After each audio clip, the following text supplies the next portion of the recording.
प्रधानमंत्री आदरणीय नरेंद्र मोदी जी हम लोगों के बीच में है। जोरदार तालियों की गड़गड़ाहट से स्वागत करें, जोरदार तालियों से स्वागत करिए। आदरणीय नरेंद्र भाई जी आप सबका अभिनंदन कर रहे हैं, जोरदार तालियों के साथ स्वागत करिए। आप सबको बहुत बहुत बधाई। आदरणीय भारत माता का सच्चा शेर और भारत के प्रधानमंत्री हमारे आपके बीच में, भावी प्रधानमंत्री हमारे आपके बीच में है मित्रों, जिनको देखने के लिए पूरा भारत लालायित है, जिनको सुनने के लिए पूरा विश्व लालायित है, जिनको देखना चाहता है, सुनना चाहता है, हमारे बीच में, आपके बीच में मंच पर उपस्थित है। अब मैं आदरणीय नरेंद्र भाई मोदी जी से निवेदन करूंगा अपना स्थान ग्रहण करने की कृपा करें। आदरणीय राजमाता जी उनके साथ में हैं, उनसे भी मैं निवेदन करूंगा मंच पर स्थान ग्रहण करें। भाई आदरणीय भूपेंद्र जी यादव हमारे राष्ट्रीय मंत्री राजस्थान के सह प्रभारी उनके साथ में हैं, मैं उनका भी हार्दिक स्वागत और अभिनंदन करता हूं। आप सबका स्वागत और अभिनंदन करता हूं। अब मैं निवेदन करना चाहता हूं हमारे प्रत्याशी गंगापुर से आदरणीय हमारे मान सिंह गुर्जर जी और बावनबास के कुंजीलाल जी मीणा और हमारे प्रत्याशी जितेंद्र गोठवाल जी, इन तीनों लोगों से मैं निवेदन करूंगा, अनुरोध करूंगा कि आकर के हमारे आदरणीय नरेंद्र भाई मोदी जी को माल्यार्पण करके स्वागत करें। जिला अध्यक्ष जी उनके साथ होंगे, जसकौर बहन जी साथ में होगी। आप सबसे निवेदन है कि आप आए और आदरणीय नरेंद्र भाई मोदी जी का 50-51 किलो की माला से स्वागत होने चल रहा है। दिया बहन जी भी साथ में खड़ी है, आप सब जोरदार तालियों के साथ स्वागत करिए। बहुत बहुत बधाई, हार्दिक स्वागत अभिनंदन है। ये भारत के भावी प्रधानमंत्री का स्वागत है। सवाई माधोपुर के त्रिनेत्र गणेश की धरती पर उनका हार्दिक स्वागत हो रहा है मित्रों, अभिनंदन हो रहा है। जोरदार तालियों के साथ, गड़गड़ाहट के साथ स्वागत करिए। बहुत बहुत बधाई, आप सब लोगों को बहुत बधाई है। अब मैं आदरणीय राजमाता जी और हमारी बहन, आप सबकी बहन दिया कुमारी जी से मैं निवेदन करूंगा कि बुके भेंट करके हमारे भावी प्रधानमंत्री, भारत माता का शेर, गुजरात के मुख्यमंत्री का अपनी धरती पर स्वागत करने की कृपा करें। बहन दिया जी स्वागत कर रही हैं, जोरदार तालियों के साथ, आप गड़गड़ाहट के साथ अभिनंदन कीजिए। बहन दिया जी स्वागत कर रही हैं। अब राजमाता जी से मैं निवेदन करूंगा, अनुरोध करूंगा, आशीर्वाद देने की कृपा करें। एक गुलदस्ता भेंट करके हमारे भारत के भावी प्रधानमंत्री आदरणीय नरेंद्र भाई मोदी जी का हार्दिक अभिनंदन, स्वागत राजमाता जी के द्वारा हो रहा है। जोरदार तालियों की गड़गड़ाहट से आप सब लोग अभिनंदन करें, स्वागत करें मित्रों, बहुत बहुत स्वागत। आदरणीय जिला अध्यक्ष जी से मैं निवेदन करूंगा आदरणीय भूपेंद्र जी का माल्यार्पण करके स्वागत करने की कृपा करें। अब मैं स्मृति चिन्ह के लिए आदरणीय राजमाता जी से निवेदन करूंगा कि हमारे भावी प्रधानमंत्री को त्रिनेत्र गणेश जी का एक स्मृति चिन्ह भेंट करने की कृपा करें। आदरणीय राजमाता जी और हमारे सभी जोरदार तालियों के साथ स्वागत करें।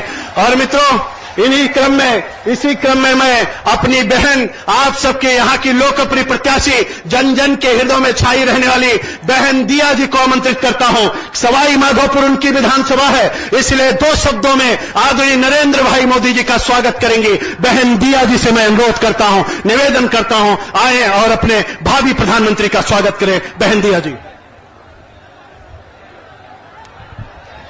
हमीर की भूमि सवाई माधोपुर में मैं हमारे भावी प्रधानमंत्री व गुजरात के मुख्यमंत्री श्री नरेंद्र मोदी जी का स्वागत करती हूं।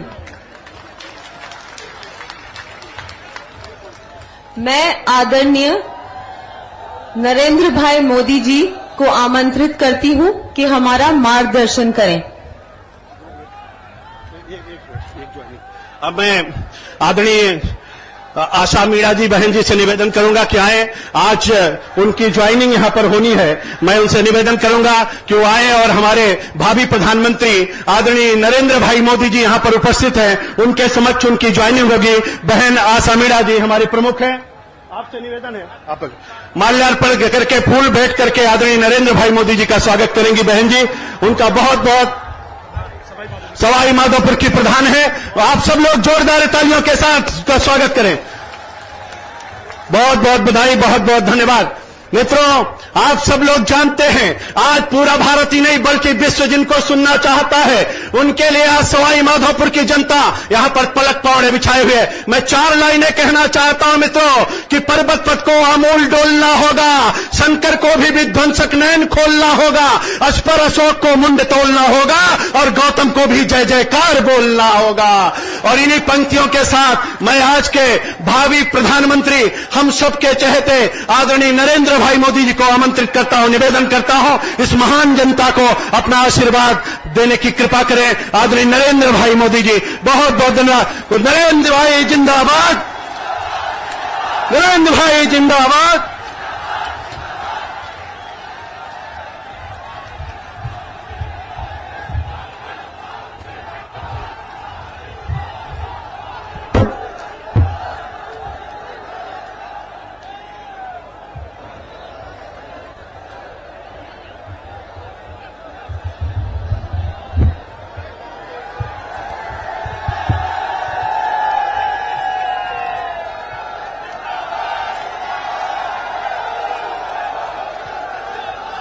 भारत माता की, भारत माता की। मंच पर विराजमान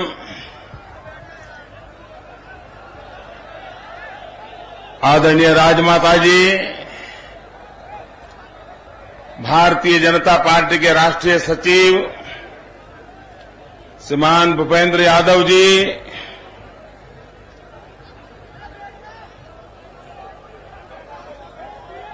हमारे बहुत पुराने साथी पार्टी के वरिष्ठ नेता बहन जसकौर मीणा जी, यहां से भारतीय जनता पार्टी के प्रत्याशी राजकुमारी दिया कुमारी जी, श्रीमान कुंजीलाल मीणा जी, श्रीमान मानसी गुजर जी, श्रीमान जितेंद्र कुमार जी, श्री प्रेम प्रकाश जी, डॉक्टर महेंद्र सिंह, मंच पर बैठे हुए सभी वरिष्ठ महानुभाव और सवाई माधोपुर की धरती पर उपस्थित सभी जागरूक मतदाता भाइयों और बहनों,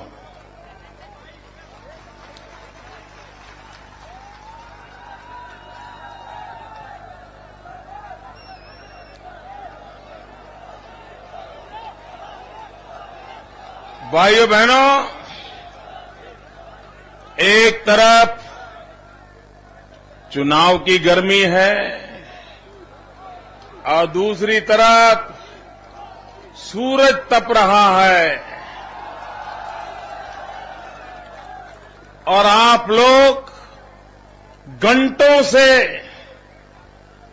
इस धैर्य के साथ बैठे हैं। मैं आप सबको बहुत बहुत सलाम करता हूं, अभिनंदन करता हूं।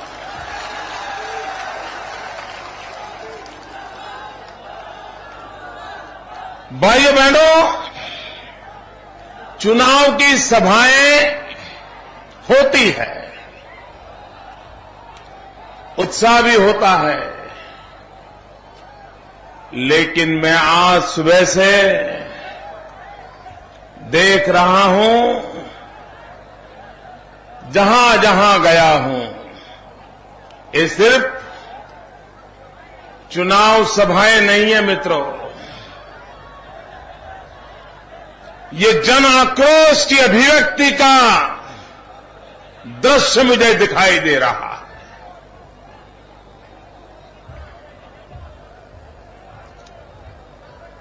ऐसा जन सैलाब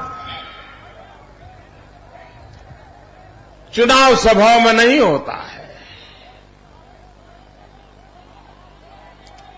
लेकिन मैं आज जहां जहां गया हूं,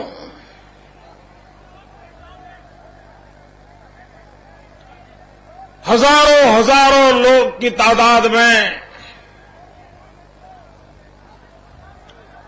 जोम और जुस्से के साथ अबाल वृद्ध सभी भारतीय जनता पार्टी का समर्थन करने के लिए अपने आप को इतने ताप में तपा रहे हैं। मैं सवाई माधोपुर के नागरिक भाइयों बहनों आपको विश्वास दिलाता हूं, आप जिस ताप में तप रहे हो, हम आपकी इस तपस्या को कभी बेकार नहीं जाने देंगे।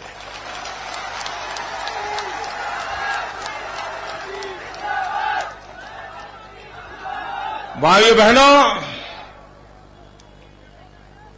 राजकुमारी दिया कुमार जी के ग्रेट ग्रैंडफादर ने इस सवाई माधोपुर को निर्माण किया था और आज दिया कुमारी जी आपकी सेवा करने के लिए प्रस्तुत हुई है। मुझे विश्वास है कि उनके ग्रेट ग्रैंडफादर ने सवाई माधोपुर का निर्माण किया था, दिया कुमारी जी इसका सवाया विकास करके सवाई माधोपुर को नई ऊंचाइयों पर ले जाएगी, ऐसा मुझे पूरा भरोसा है। भाइयों बहनों, चुनाव में राजनीतिक दलों को अपने कार्य का हिसाब देना होता है।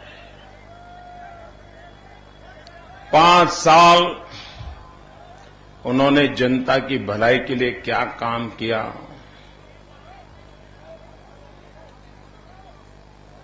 लोगों का भला हुआ कि नहीं हुआ, इन सारी बातों का उन्होंने हिसाब देना होता है। लेकिन मैं हैरान हूं, कांग्रेस पार्टी का अहंकार 7वें आसमान पर चढ़ा हुआ है। वे जनता को अपने काम का हिसाब देने के लिए तैयार नहीं है। जनता के बीच जाकर के उनके सुख दुख की चिंता करने के लिए तैयार नहीं है। कांग्रेस के नेताओं के लिए तो सामान्य मानव की जिंदगी का क्या हो क्या नहीं, उसकी फिक्र नहीं है। उनके लिए तो एक परिवार को खुश रखो, बाकी सारा कारोबार चल जाएगा, यही उन्होंने लोकतंत्र का अर्थ बना के रखा हुआ है। और इसलिए भाइयों बहनों, आज जब राजस्थान के भाग्य का फैसला करना है, 1 दिसंबर को आप कमल के निशान पर बटन दबा करके सिर्फ अपने विधायक का चुनाव नहीं करने वाले हैं, सिर्फ यहां की सरकार का निर्णय नहीं करने वाले हैं। आप 1 दिसंबर को कमल के निशान पर बटन दबा करके आप राजस्थान के भाग्य की रेखा तय करने वाले हो।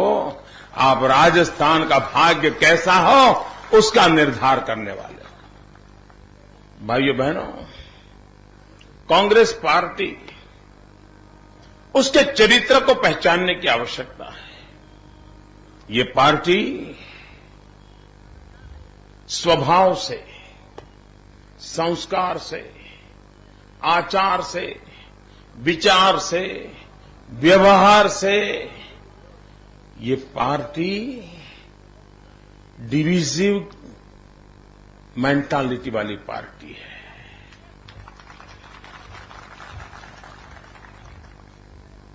डिवाइड एंड रूल, ये इनके डीएनए में है।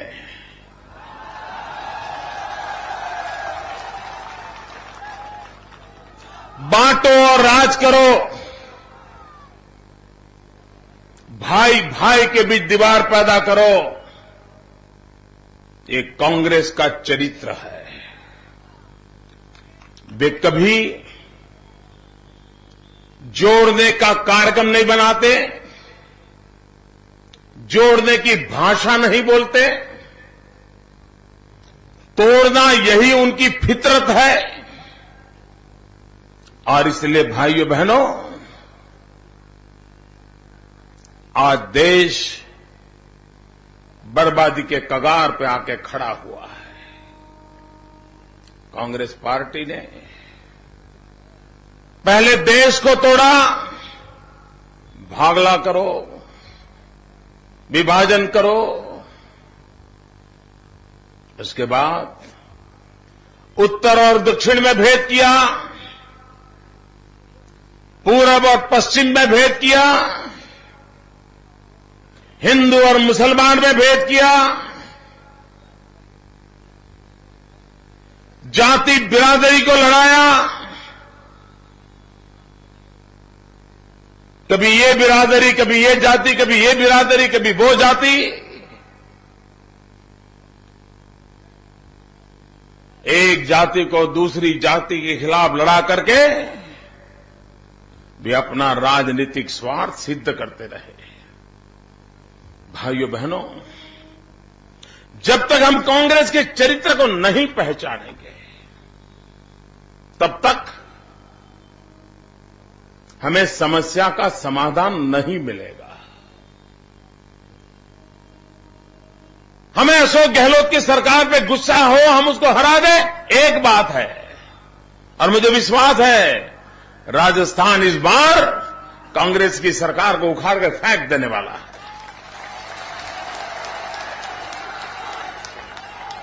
लेकिन बात वहां से पूरी होती नहीं है। इनको जानना समझना बहुत आवश्यक है। वे वोट बैंक की राजनीति करते हैं। और भाइयों बहनों, जब मैं वोट बैंक की राजनीति का विरोध करता हूं तो हमारे कुछ लोगों के दिमाग में आता है कि मैं मुसलमानों के लिए कुछ कह रहा हूं। ऐसा नहीं है। मैं जब वोट बैंक की राजनीति की चर्चा करता हूं, मैं आज आपको समझाना चाहता हूं। आप समझना चाहते हैं? बहुत देर से बैठे हैं, थक नहीं जाओगे ना?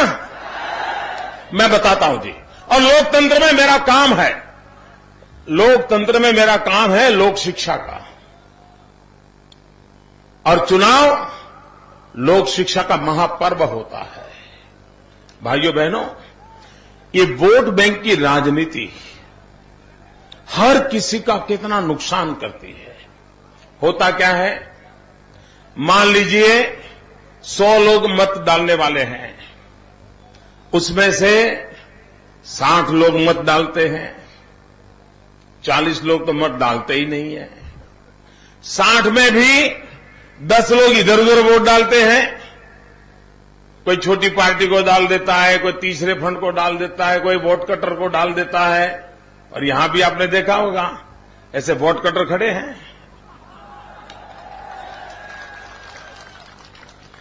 10% उसमें चला जाता है, फिर बचा 50%। 50% में 2 प्रतिस्पर्धियों के बीच में लड़ाई होती है, और जिसको 26% मिलता है वो जीत जाता है। मतलब 100 में से 26 मिलता है, वो जीत जाता है। तो वोट बैंक पॉलिटिक्स वाले क्या करते हैं, हमेशा वो 26 का जोड़ बना के रखते हैं। उनको 75, 74, 75 की परवाह नहीं होती है। उन गांवों की तरफ नहीं देखते हैं, उन समाजों की तरफ नहीं देखते हैं, उन बिरादरी की तरफ नहीं देखते हैं। वो सोचते हैं कि ये 2 समाजों को जोड़ दिया, ये 6 गांवों को जोड़ दिया, ये 4 मुखियों को जोड़ दिया, तो बस मेरा गाड़ी चल जाएगा। 60 साल तक देश की कांग्रेस पार्टी ने यही पाप किया है। और फिर नौकरी में भी उन 26 की चिंता करो, प्रमोशन में भी 26 की चिंता करो, रोजगार देना है तो 26 की चिंता करो, रास्ता बनाना है तो उसी गांव में बनाओ, दवाखाना बनाना है तो वहीं बनाओ। भाइयों बहनों, इससे लोकतंत्र नहीं चलता है। लोकतंत्र की पहली शर्त होती है सबका साथ, सबका विकास।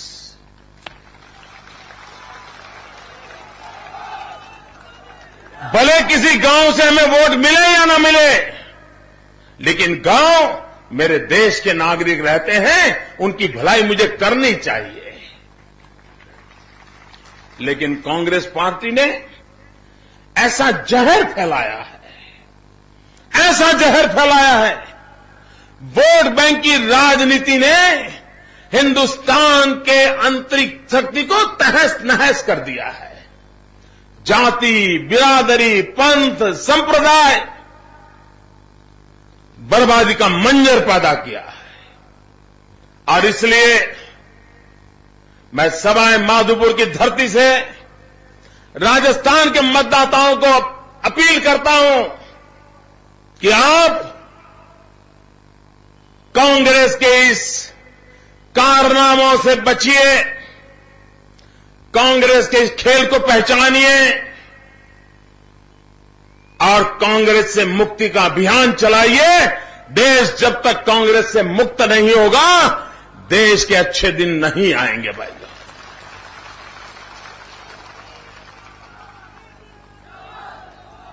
ये कांग्रेस पार्टी पहले क्या करती है? पहले आपसे हाथ मिलाती है, फिर हाथ दिखाती है। एक हाथ दिखाती है और दो हाथ से लूटती है।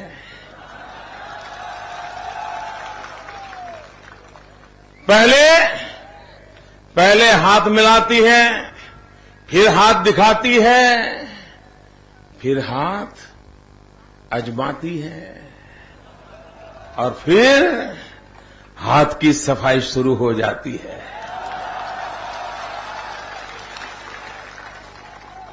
भाइयों बहनों, ये हाथ की सफाई के जो कीमियागर है ना, खिलाड़ी है ना, इनको बराबर पहचानो और हमेशा हमेशा के लिए। भाइयों बहनों, कांग्रेस के एक नेता ने बयान दिया, शहजादे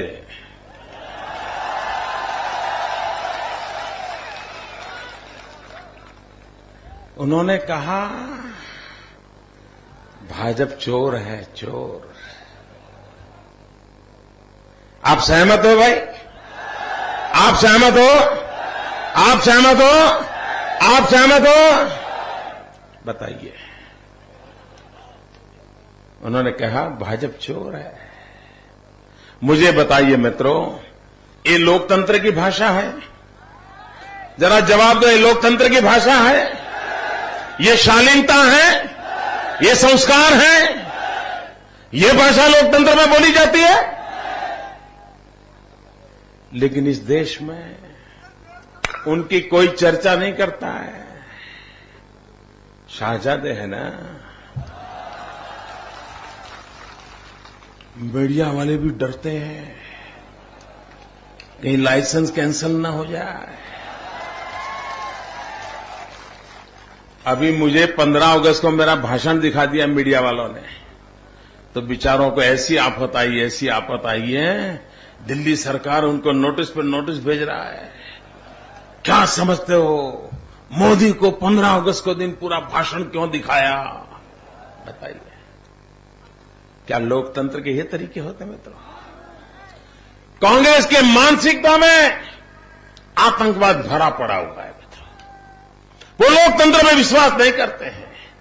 आपने देखा होगा, इन दिनों सोशल मीडिया का जमाना है, हर एक के हाथ में मोबाइल फोन है और हर मोबाइल वाला एक अखबार का मालिक बन गया है, एक न्यूज का मालिक बन गया है। वो दुनिया को न्यूज खबर पहुंचाता है, हर आदमी कर रहा है। कांग्रेस पार्टी सोशल मीडिया पे प्रतिबंध लगाने के लिए बातें करती है। अभी लता मंगेशकर जी ने, पता नहीं साहब, मुझे बताइए, हम सब लता मंगेशकर जी का आदर करते हैं कि नहीं करते हैं? लता मंगेशकर जी ने देश की सेवा की है कि नहीं की है? उनके हर गीत से हमारा मन डुलता है नहीं डुलता है? हमें शांति मिलती है कि नहीं मिलती है? आए मेरे वतन के लोगों गीत सुनते हैं तो हमारे देश के जवानों के प्रति हमारा सर झुकता है कि नहीं झुकता है? इतनी बड़ी सेवा की लता मंगेशकर जी ने, इतनी बड़ी सेवा की, लेकिन एक दिन उन्होंने बोल दिया। उन्होंने कहा, मैं चाहती हूं कि मोदी जी देश के प्रधानमंत्री बने।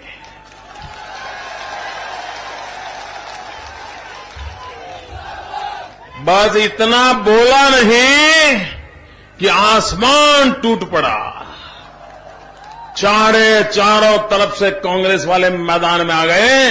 लता जी समझती क्या है? मोदी को पीएम बनाने की बात कर रही हैं, उनका भारत रत्न वापस ले लो, उनके सम्मान वापस। ये कांग्रेस वालों ने किया। भाइयों बहनों, क्या लता मंगेशकर जी का भारत रत्न वापस लेना चाहिए? ये किसी पार्टी की प्रॉपर्टी है और आप इस प्रकार की भाषा बोलते हैं? आपका लोकतंत्र के प्रति रत्ती भर विश्वास नहीं है, भरोसा नहीं है, और उसी के कारण आप इस प्रकार के खेल खेलते हैं। भाइयों बहनों, चुनाव में वादे करना, ये जैसे कांग्रेस को कोई जिम्मेवारी नहीं, ऐसा व्यवहार करते हैं। अभी मैं मध्य प्रदेश में गया तो वहां कांग्रेस ने वादा किया कि अगर हमारी सरकार बनेगी तो 35 किलो गेहूं मुफ्त में देंगे। बोलो भाई, मैंने उनसे कहा कि महाराष्ट्र में आपकी सरकार चल रही है, आंध्र में आपकी सरकार चल रही है, कर्नाटक में आपकी सरकार चल रही है। ईमानदारी से आप ये करना चाहते हो और सच में आपको मैं करने में दम है, तो जहां आपकी सरकार चलती है एक राज्य में करके दिखाओ। करना चाहिए कि नहीं करना चाहिए? उनकी सरकार है, वहां आचार संहिता नहीं है, कर सकते हैं, क्यों नहीं करते? क्योंकि उनको मालूम है या लेना देना कुछ है नहीं। वादे करो, वादे करो। भाइयों बहनों, आज महंगाई आसमान छूती है कि नहीं छूती है? आप महंगाई से परेशान हैं? हर चीज महंगी हो गई है। ये कांग्रेस पार्टी ने 100 दिन में महंगाई दूर करने का वादा किया था। जरा पूरी ताकत से बोलो। जब लोकसभा का चुनाव लड़ रहे थे तब कांग्रेस पार्टी ने 100 दिन में महंगाई दूर करने का वादा किया था। महंगाई दूर की? महंगाई बढ़ी? भाइयों बहनों, मुझे बताइए, जिन्होंने वादा तोड़ा है उनसे नाता तोड़ोगे? जिन्होंने वादा तोड़ा है उनसे नाता तोड़ोगे? जिन्होंने वादा तोड़ा है उनसे नाता तोड़ोगे? भाइयों बहनों, वादा खिलाफी एक कांग्रेस के चरित्र का हिस्सा है। और उनके शाहजादे तो कह रहे हैं गरीबी बरीबी कुछ होता नहीं है, ऐसा कह रहे। वो कहते हैं गरीबी बरीबी कुछ होता नहीं, गरीबी ये तो मानसिक अवस्था होती है। भाइयों बहनों, ये गरीबों का अपमान है कि नहीं है? ये गरीबी का अपमान है कि नहीं है? ये गरीबों का मजाक है कि नहीं है? ये गरीबों के साथ खिलवाड़ है कि नहीं है? भाइयों बहनों, जिनको गरीबी का पता तक नहीं है, गरीब पर क्या गुजरती है ये जिन्हें मालूम नहीं है, वही गरीबों की ऐसी मजाक उड़ा सकते हैं। इतना ही नहीं, आपने देखा होगा भयंकर ठंड पड़ जाए तो कभी कभी लोग मर जाते हैं। ये मरने वाले कौन होते हैं? कौन होते हैं दोस्तों मरने वाले? गरीब मरता है। भयंकर धूप निकल आए, गर्मी निकल आए, सूरज तपने लगे, कौन मरता है? बाढ़ आ जाए, कौन मरता है? बीमारी आ जाए, कौन मरता है? कोई भी संकट आए, मरना गरीब को होता है। लेकिन दिल्ली में बैठी हुई सरकार, उसके लिए गरीब ये सिर्फ मन की अवस्था है। भाइयों बहनों, इनकी सरकार ने क्या कहा? इन्होंने कहा अगर कोई 5 व्यक्ति का परिवार, अगर उसकी आय 26 रुपये है दिन की, तो गरीब नहीं है। अब हम मानते हैं इसको? अब मानते हैं? 5 व्यक्ति का परिवार अगर दिवस में 26 रुपये कमाए तो अमीर कहेगा? वो अमीर मानेंगे? ये गरीब का मजाक है कि नहीं है? मुझे बताइए प्रधानमंत्री जी, आप तो अर्थशास्त्री हैं, अर्थशास्त्री।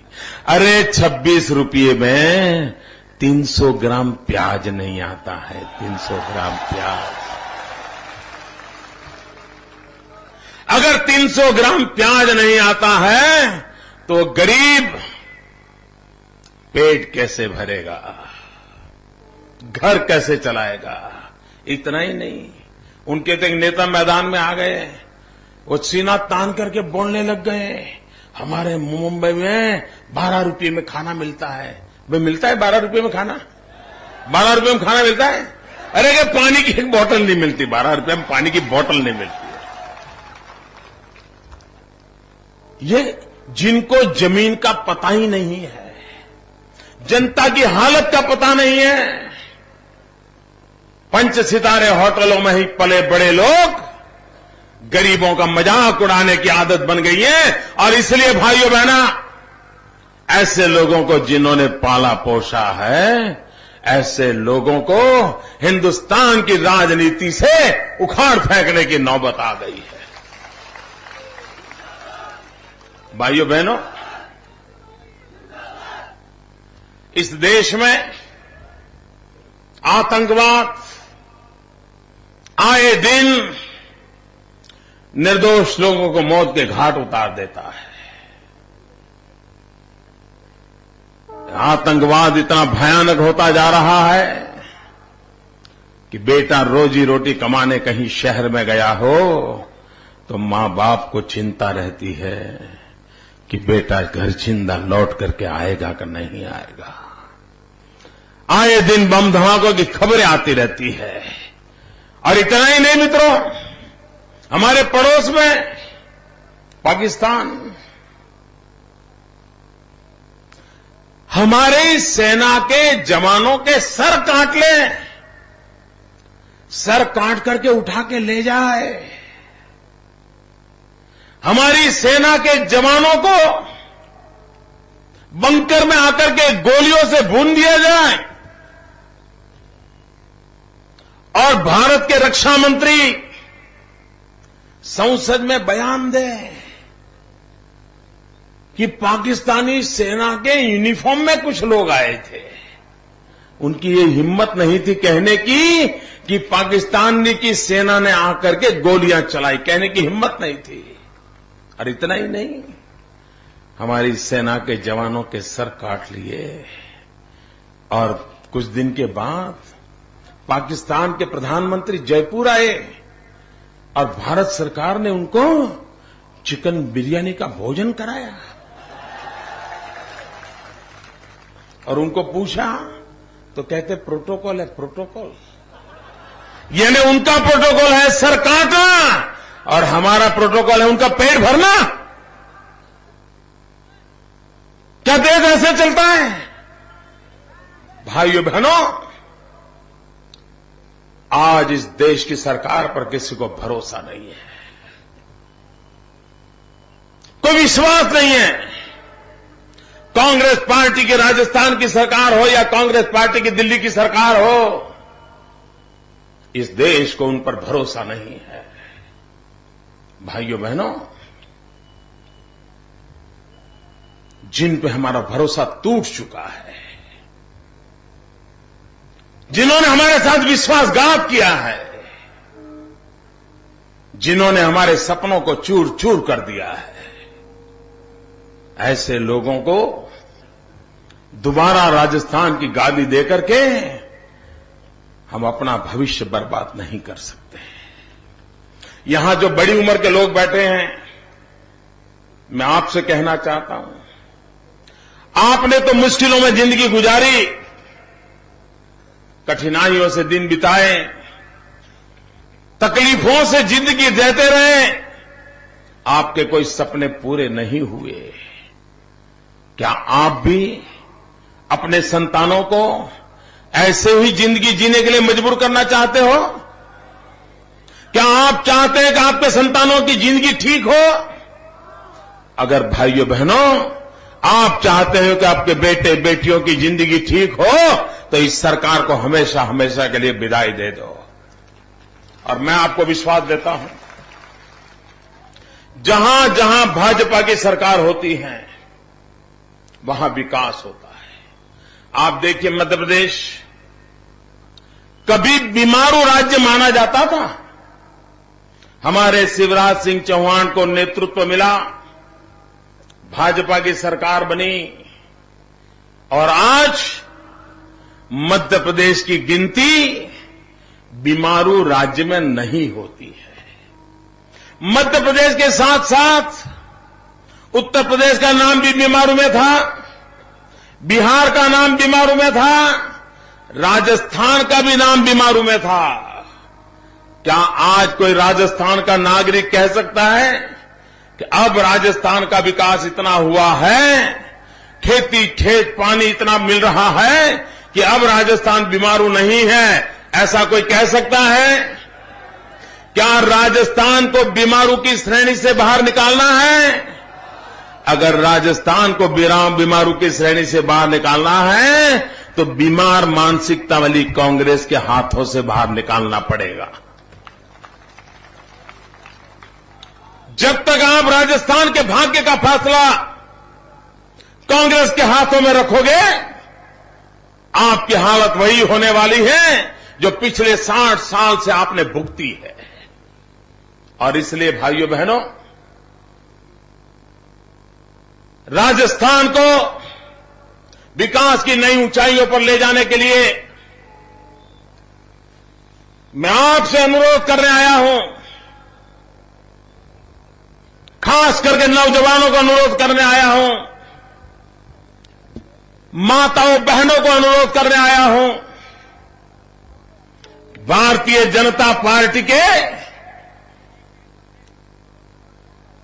सभी विधायकों को विजयी बनाएं, बहन वसुंधरा राजे जी के नेतृत्व में काम करने वाली सरकार बनाएं, राजस्थान को बीमारू में से बाहर निकलने की ताकत देने वाली सरकार बनाएं।